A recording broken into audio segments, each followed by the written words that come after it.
Here's one more method for cutting your sourdough bread. So I cut this open, the blueberry loaf, to show you what's inside. So generally I would slice it into slices, and then I would cut them in half so that they'd fit in the toaster. Another way you can do it is cut it in half like this and put them both cut side down and side by side, and just hold them and slice down like this. I love the other method, but I do like this as well.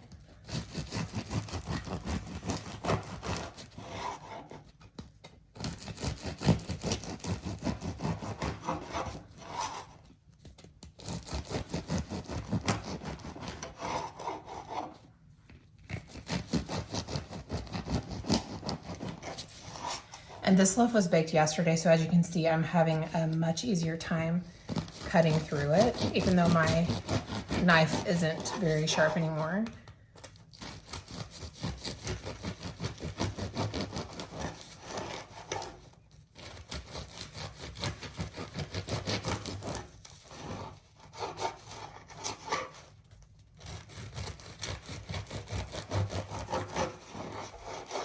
And at this point, I'm just gonna lay them on the side and do them this way. And